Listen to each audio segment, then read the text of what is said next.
Olá pessoal, então nesse vídeo a gente vai ver um resumo dos microconstituintes e fases que são formadas provenientes do diagrama TTT para um aço eutetoide que tem 0,76% de carbono.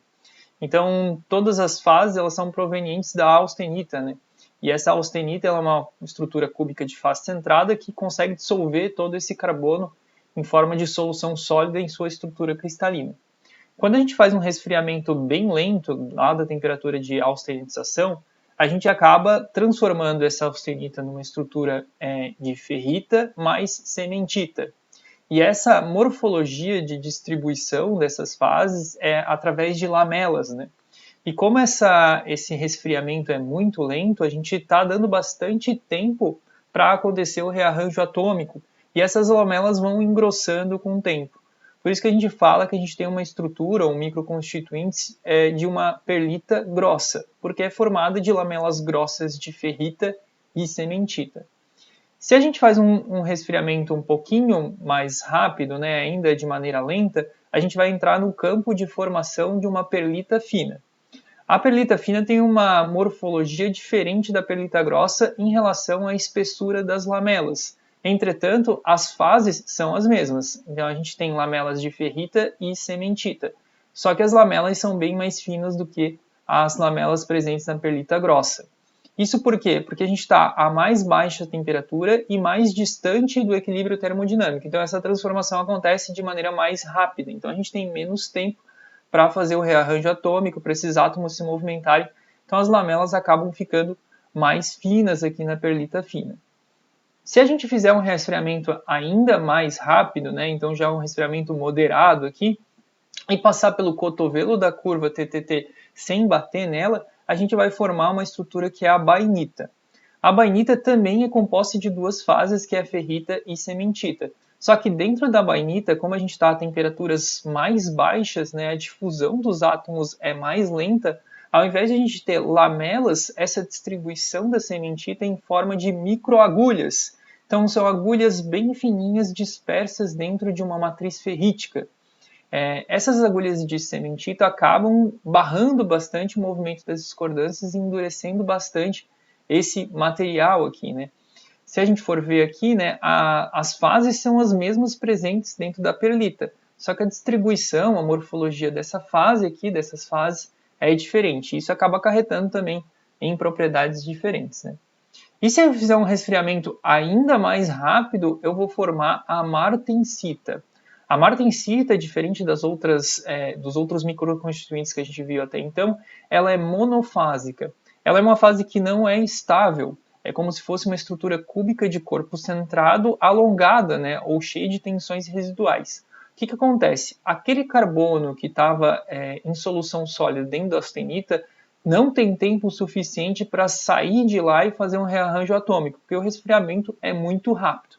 E daí esse carbono alocado nas posições intersticiais de uma estrutura cúbica de corpo centrada acaba causando essas tensões residuais e formando uma fase quase que chamada de tetragonal de corpo centrado. É como se fosse uma cúbica de corpo centrado alongado. Então a martensita ela é composta por uma região, por uma fase só, uma estrutura monofásica, cheia de tensões residuais, e por isso ela acaba tendo propriedades de alta dureza e alta resistência mecânica, só que também alta fragilidade ou baixa ductilidade. O tratamento térmico para formar essa martensita é chamado de têmpera, né? Quando a gente consegue fazer o resfriamento da austenita sem tocar no cotovelo da curva e chegar até o início de formação da martensita. Todos esses microconstituintes e fases eles estão presentes no diagrama TTT, porque eles são produtos diretos da austenita. Então a austenita que se transforma em um desses microconstituintes.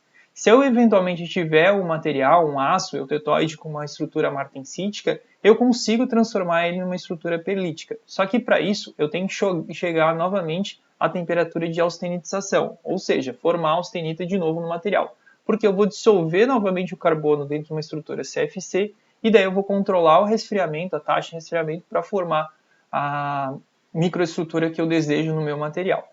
Existem também tratamentos térmicos que a gente consegue fazer com esses microconstituintes aqui para modificá-los. Um deles é formar a sementita globulizada. A sementita globulizada, ou esferoidite, ela é produto de um reaquecimento de uma estrutura perlítica ou bainítica.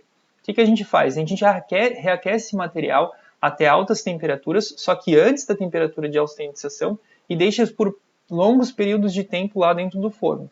O que vai acontecer? Quando a gente dá temperatura e tempo, os átomos vão começar a ter mobilidade.